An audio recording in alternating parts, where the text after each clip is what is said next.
I'm late. I'm so sorry. It's 9:31. I'm leaning out of frame.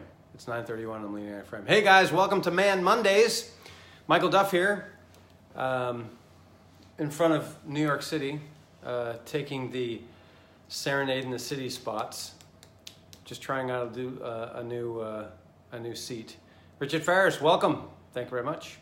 So tonight, all sorts of sports stuff happening. Hi, Miriam.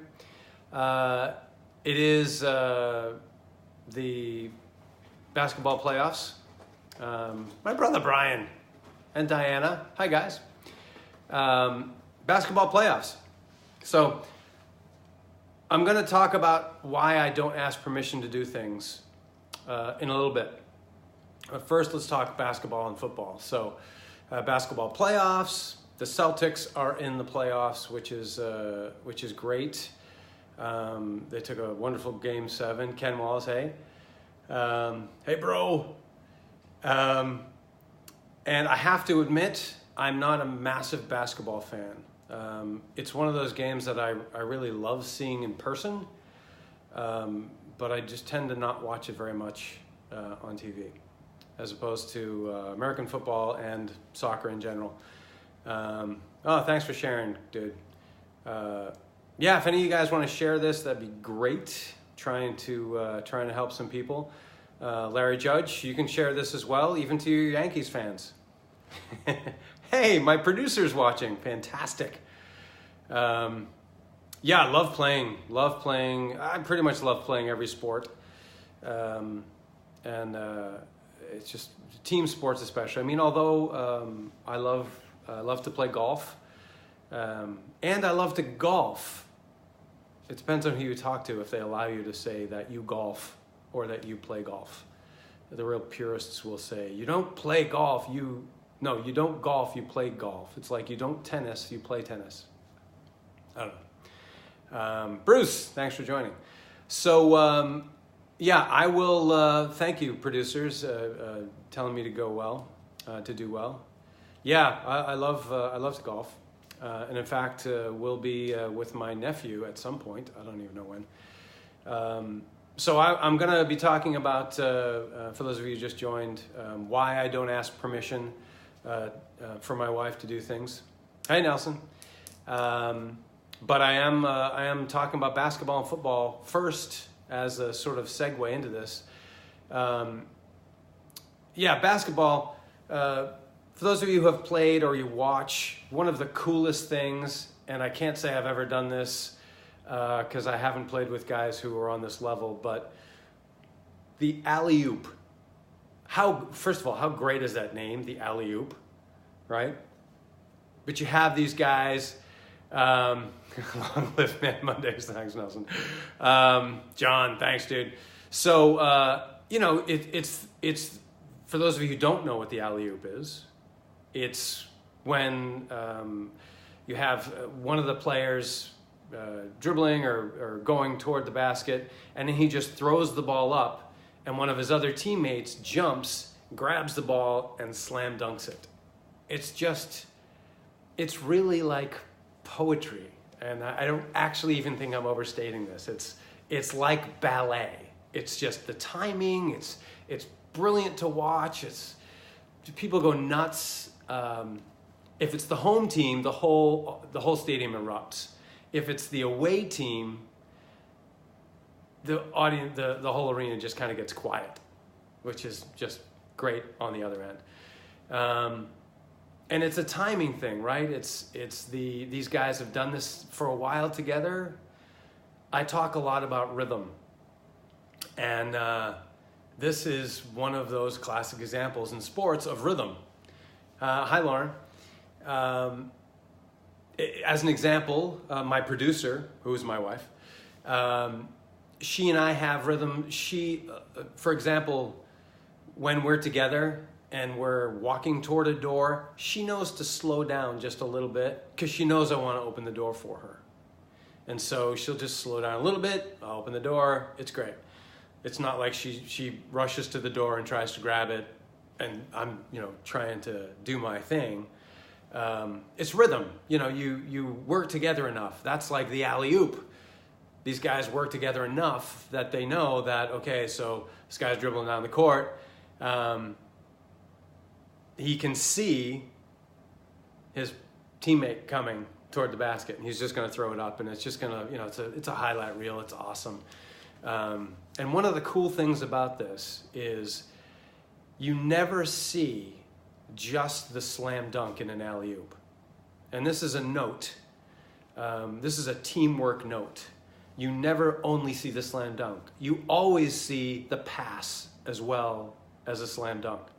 So you do, exactly, Sid. So you see both sides of that play. And that's teamwork. It's not about the one person. It's about the team and you guys scoring the point. Of course, looking brilliantly while you score that point. So, yeah, that's sort of my basketball thing, my analogy with rhythm. Kevin Grant, hey, I'll be seeing you this weekend, Kevin. I just found out. Ronaldo, thanks for joining. Andrea, is it Andrea? Andrea, there you go. So, for those of you who don't know, I'm writing a book called Happily Unsingle. And I say this every single time. But if you haven't, I would really love if you could go to happilynsingle.com, answer a one-question survey. I'm going to be doing a masterclass the end of this coming month. I think it's the end of this coming month. I can't remember what date I wrote down, but it was after my anniversary, which is the 20th of May, in which I will be married 29 years to my wonderful wife and producer. So if you sign up, you answer a question, you're going to get free access to this. This is something I'm going to be charging for later because I think it's like has value and could help a whole bunch of people. Thanks, Ken. Very cool. Ken's an early adopter. That's what we love about Ken and people like Ken. Yeah, 29 years, indeed. So NFL Draft. NFL Draft was this week as well, this past weekend. And I historically don't care about the NFL Draft just because so many things happen from the time of the draft to when the season actually starts. Forget about preseason, like the regular season starts. So many things happen. Guys don't work out. There's just so much. But I was actually I was more interested this year than ever. Maybe it's because I had a TV, which we haven't had for 7 years. It's almost 8 years we haven't had a TV because the World Cup is happening this year. And we got rid of our TV just before two World Cups ago, because I was like, oh, I'll just get another TV, and I just never did. So it's been almost 8 years we haven't had a TV. Amazing. But I'll be watching the World Cup again this summer. So, what the hell was I talking about? The draft. So the NFL Draft. So I actually have a section in my book called The Draft, and it's for guys who don't have a relationship yet. Things to look out for and things to maybe look out for in yourself that will make you more draft worthy. And also things to look out for in a person that you would be drafting on your team, which would be, your girl. So, but I was a little more interested this year, probably because, because Tom Brady is running toward the end of his career. And I was kind of curious if they were going to draft a quarterback, which I don't think they did. I actually don't know what happened in the last couple of drafts. Anybody can have, thanks Kevin. Anybody have a note on if the Patriots drafted a quarterback? I don't even remember. I lost interest after, I watched the first round in and out, just a little bit of the second and third, and I was, it's a long thing. It's like days. It takes days. So, but one of the things that made me think to bring it up is, aside from the fact that it's sports and I love football, it is the idea of these guys, hi Dee Dee, these guys are joining a team, and it's really, it's a time most of these guys, they will literally just fly the next day to their team headquarters and start like working out and stuff, and they're going in, right? They're going all in, and that is something in itself that I'm not going to go deeply in today. I'm going to bring that up in a later one. The idea of going all in and really being all in, because I did want to talk, a little bit more about rhythm in regards to this whole thing today. But the reason that they go the very next day after the draft is to get in as much time as possible with their team. And this isn't like time that they're just sitting on the couch playing video games, while their teammate is doing some other thing. This is actually time spent doing stuff together. And this is a hugely successful action that Denise and I have done forever. Ciao, Maurizio. We have done stuff together. We would go to Home Depot together and get stuff for the house. We would go, I would drive with her in the days of film. That was a while ago. One of the advantages, I guess, of working together, home the way we were, is I would just say, okay, you need to take your film to the lab, let's go. And I would just jump in the car and just to spend some time together and really, you talk about stuff, you talk about what's going on. And even though we worked in the same house, we worked in different parts of the house. So we didn't always really talk about what was going on. So just getting caught up on what we're doing. Mike Cohen, good to see you. Giles, is it Giles? Do you pronounce it Giles? Or Gilles, or Gilles? So the doing things together, like these guys from the draft, they get drafted and they're like, oh, I'm rich. And most of them are very rich. So they get drafted and they're like, oh, okay, great. So I need to, as soon as possible, as quickly as possible, get with my teammates and start getting my rhythm. Wide receivers have to go with their quarterbacks, or new quarterbacks have to get with the wide receiver core. But there's rhythm all over the place. The offensive linemen, the offensive linemen, offensive or not, there's a rhythm there that the quarterback has to be in sync with. Running backs, same thing. Huddle up, yeah, totally huddle up. There's rhythm everywhere, and it's really the more time together, the better your rhythm. And it's the same with your relationship. Just because you live in the same house doesn't mean that you spend time together. You could be whatever. You've had a hard day at work, and you need a minute or two to decompress, whatever that means. Okay, take it, but then spend some time together, and that's not usually even just sitting and Lara, I'm just reading your note. So it's not just sitting and watching TV together either, because you're not talking. It's actually doing stuff together. If you guys are binge watch type people, and that's your vibe, that's your thing, take a walk before you do it. Like, just go take a walk around the neighborhood and just talk about what happened that day. Just get in sync, get your rhythm in. And this does lead to, I'm like, how much time do I have? Oh, good. I got plenty of time. So I don't like to go too long. I don't like to, take too much of your guys' time. I appreciate you spending some time with me. I really do, and I don't want to overstay my welcome.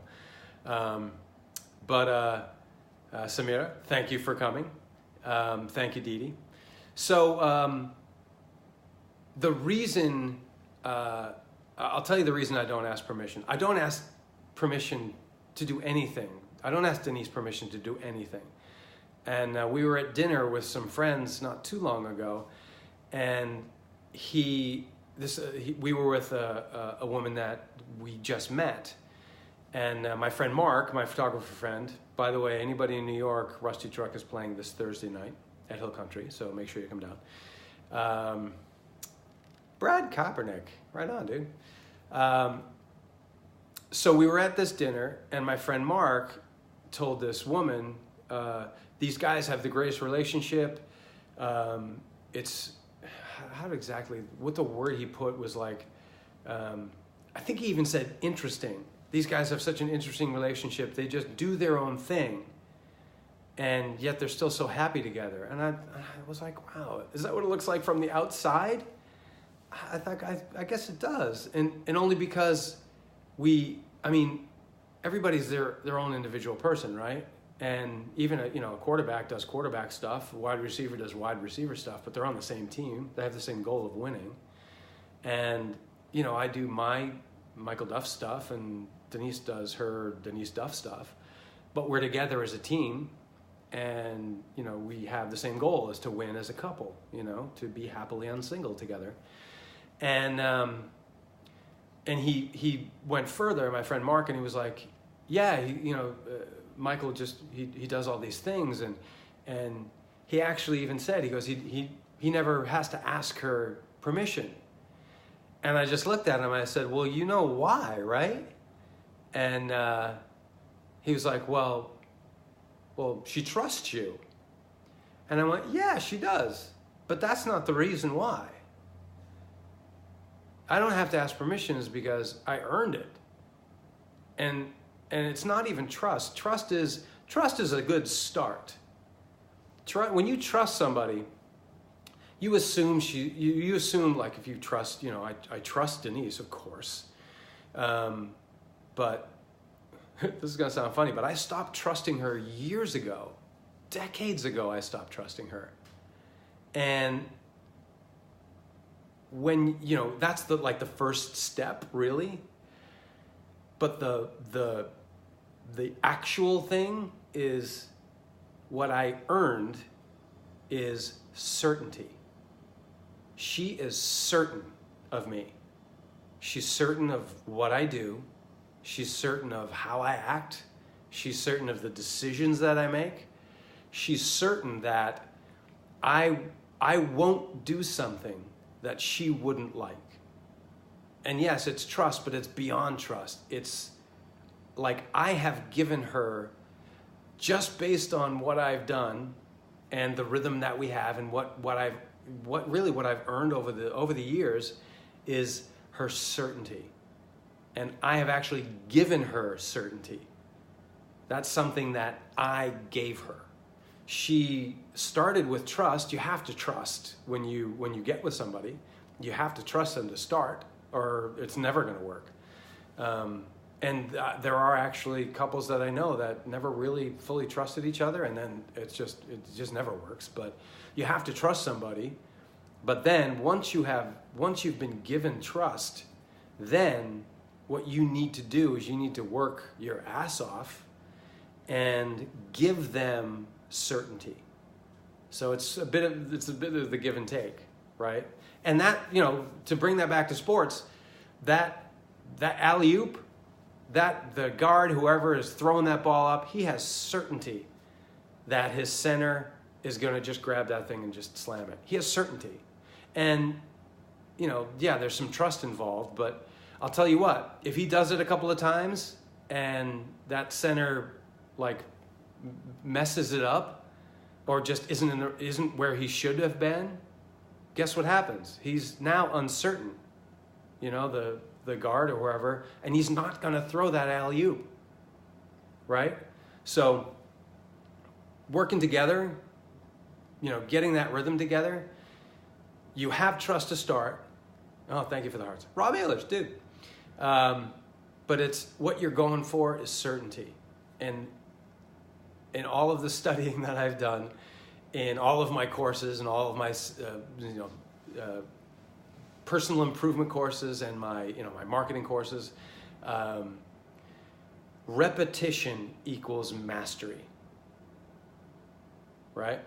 Kevin, you have replacing trust with certainty is next level. It really is. And that's, trust is something someone gives to you. And if you want a relationship, you have to give them back certainty. So you, by your actions, give them certainty. And again, repetition equals mastery. That's not easy to say. Repetition equals mastery. My mouth is really big. That was something my sister used to say all the time. Hello, Jules. So in this, to bring it back, as I was talking about before, you have rhythm, right?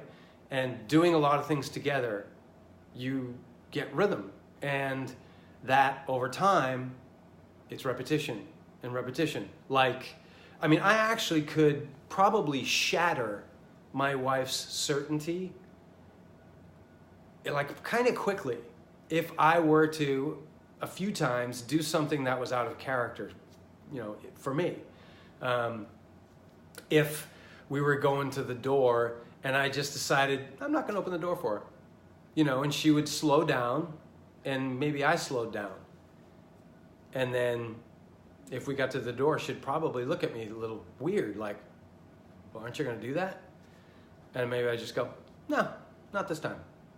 Suddenly, she's uncertain, and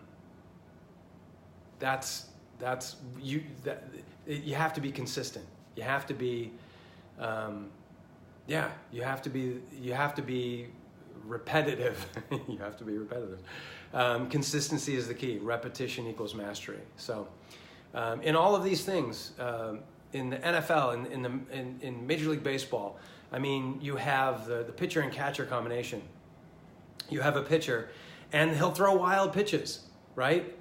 And that catcher, he knows which pitcher he can rein in and which pitchers he's going to have trouble with. So he's going to trust them all, but he'll have certainty with only a few, maybe only one or two. And the other ones, he's just maybe hoping, and that's not how you win. I think if, I haven't surveyed any professional catchers, but one day I will, and I'm going to ask them, and I'm going to ask the guys who have been on World Series teams, and I'm going to ask guys who were on teams who didn't win. And I will put money on the fact that the guys who won World Series teams, that catcher had certainty with most of his pitchers, if not all of them. And the catcher that was on a losing team, I'm willing to put money on he didn't really have certainty with many of his pitchers, if any. Just a hunch. That's just my hunch. But I'm looking at my notes. I have a whiteboard set up. Here, you guys want to see my notes? A little behind the scenes here. Here's my notes and my cat guarding my notes. So with any professional sport, it's going to be that way. Repetition. The UEFA Champions League is on, and you can see. Even I was watching a little bit of MLS while I was eating tonight, and MLS is getting there as a league, but the quality isn't as high as a European league. The players are just generally better in Europe. It's getting much better here, which is great. I'm looking forward to go see an NYFC game. But I was watching the inaugural LAFC home game at their new stadium, and cousin Kevin, and Laura Burns, hey, and I was, and you can tell guys who haven't been playing together for a long time. LA was playing Seattle, and LA's a new team. It's a brand new team, so this is the first year they've been playing together, and you can see, guys will be passing into space, and the other teammate wasn't running there. And you're like, oh, these guys don't have certainty yet. They're not quite there. They haven't put the repetition in. As opposed to Seattle, even though LA did win. Seattle, most of the guys have been playing together for a few years. And you could tell when they had the ball, it was easier. The passes were landing better. It's just a different scene. Again, it doesn't have to do with trust, although it starts with trust, right? Did they, Kevin? The Bruins just lost. That's a bummer. Hockey. I didn't even talk about hockey tonight, but it's the same thing. It's the repetition, and the guys who play together all the time. Those are the guys that know if they're skating down, and they just know that the right wing is just gonna be in that spot, and then he just knows to like no look pass. It's just once it gets to that point, once it gets to the certainty level, it really does become poetry. I was going to say poetic, and a ballet. And your relationship can and should be poetic in that way. You can pretty easily get certainty with your girl. But more so, you need to give your girl certainty by repeatedly doing the right things.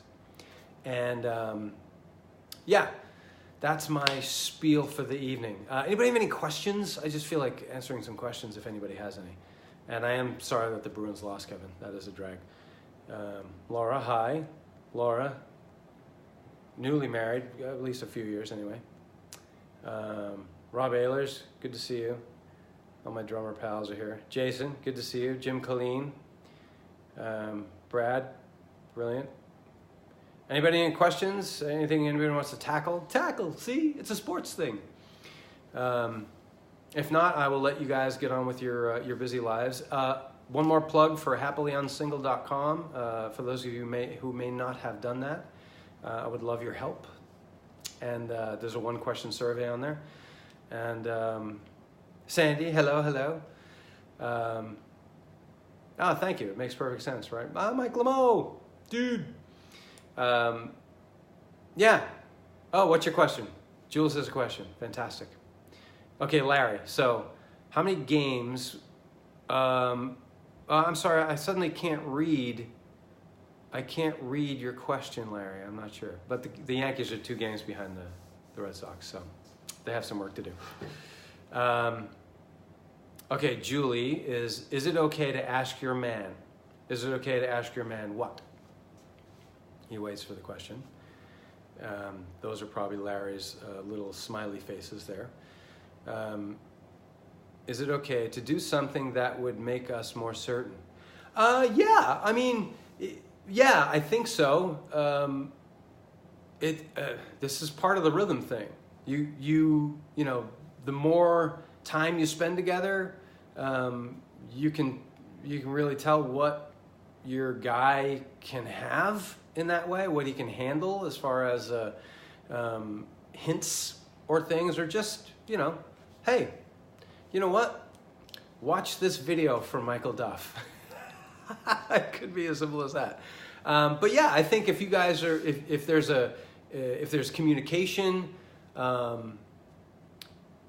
yeah, if there's open enough communication, absolutely ask. But I think this is actually something that I might talk about next week is sometimes guys don't really listen. And it's not by virtue of that we don't care, but I think sometimes we're just not grooved in that we should really be listening for whatever societal thing, TV shows that show guys being the blundering, you know, dunderhead, those sort of rhymed. There's a stereotype that I think is easy to fall into. Hi, Debbie. And I think that I think sometimes it's viewed as being soft and like maybe even touchy-feely, which I'm not. I'm not touchy-feely. But I listen, and I listen because I know it makes my team stronger. So I do really pay attention, and I pay attention the same way as I would with one of my teammates on playing soccer, or one of my teammates playing basketball or baseball. It's having the viewpoint. And truthfully, this is the reason I'm writing this book that I'm writing, and I'm going to be doing this masterclass. I don't think that most of us know, honestly, that we should have a viewpoint shift. But to answer your question, Jules, yeah, I think it's absolutely it's fair game. I mean, it's communication. It's your team that is going to be doing better if you're in better communication, and if there's something that is making you uncertain, absolutely bring it up. Yesterday, I will do this thing with Denise. I will do this thing where, I've done it before. I think they even talked about this last week, but I'll go to pick her up. I'll go to pick her up at JFK. And it's not like I have anything to pick her up in. I just take the train into JFK and wait for her when she gets off the plane. Well, she was doing an autograph convention this weekend at Chiller Theater, which was a blast, by the way. If anybody here is watching, it was so fun. And if I met you there, it was fantastic. It was great to meet you. It was really a blast for the short time I was there. But I had to come home earlier because I had work to do, and she came home later. And so I went to get her. I went to meet her at Penn Station, and I went later than I thought I was going to, than I wanted to, and I knew I was late because I knew what time her train was coming in. I was like, but I knew what street she likes to walk on. And it's funny because I like to walk on a different street back from Penn Station. We only live 4 blocks from Penn Station. But she likes to walk down 30th. And I actually like to walk down... Yeah, she likes to walk down 30th. I like to walk down 31st. For whatever reason, I just like it better. And it's not even more aesthetic. Actually, the 30th is so much more pleasing visually. But for some reason, I just like walking on 31st and down. I don't know. So when I was going, I knew I was late, and there's a chance that you'll miss somebody pretty easily in Manhattan if you don't know exactly where you're going to meet them. So we were walking, and I was walking, and I just happened to see her, and there's a lot of construction in Manhattan, and I just happened to see her. And one of the reasons I wanted to meet her is because she was bringing home a tree, this amazing bonsai tree, which is actually really big compared to the bonsai that it started as, one of her fans gave her. And I wanted to carry it home. It was a little cold, whatever. And I saw her across the street, and I was, hey! And she was like, oh! And she told me that, hey, listen, you need to tell me you're coming to get me so that we don't miss each other. And I was like, oh, of course. And that would be like one of those instances, Julie. If that will make her more certain. I'm like, okay, totally got it. I will, next time we're doing that, next time I'm going to meet you there. I do like to surprise her.